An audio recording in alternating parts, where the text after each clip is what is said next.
I say it's their freedom to be Muslims, but keep Islam in Mecca. Keep the mosque in Mecca. In pressuring the world to manifest their Palestine, which I don't think is a possibility, then there is going to be another concept, a different name, another angry cause to justify their violence. And I don't want to see this. I say it's their freedom to be Muslims, but keep Islam in Mecca. Keep the mosque in Mecca. Here in the West, I don't want to see the West turning into an Islamic continent. I love diversity. When I come to Europe, I want to feel that it's Europe. And if those who really admire Mecca and worship in the stone, then why don't they just migrate to Mecca? Stay there, where no women rights. Their society does not give women any rights. They are property. And when you cancel half the society, what is a society without women? You kill all the creativity. Then there is sexual repression, and the sexual repression will automatically lead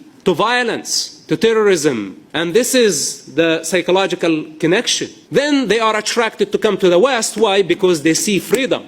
Women are free, hence the society is free and more healthy. So they come attracted to the freedoms. But then suddenly they want to turn it into Mecca, where non-Muslims are not allowed to enter the city. I don't want to say, where is their tolerance? Where are the temples? Where are the synagogues? Where are the churches that are in Mecca?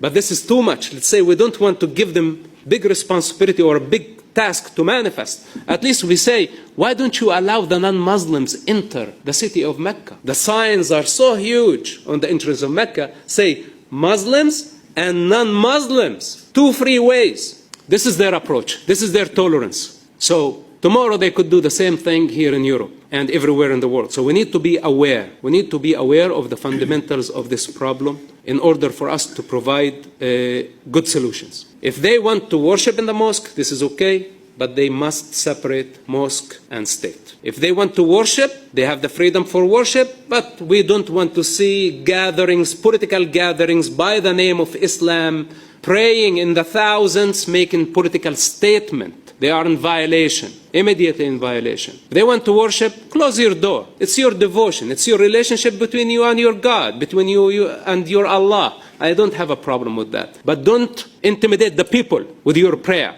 And I conclude that there could be a solution similar to the Vatican. The Vatican does not have borders. And it's a very powerful state. Does not have big army. They don't need big guns. And that model could be manifested in the Palestinian territories, or let's say the West Bank. That instead of the European Union investing its money in gangs, in corrupt politicians who have been against the interests of the children, against the people, and against the future of this generation and the next generations, we should invest our money in education. It must be conditional. We can invest in economy, and we can improve the life of this generation, that we invest directly in the people. And we don't want, in the near future, any Palestinian state.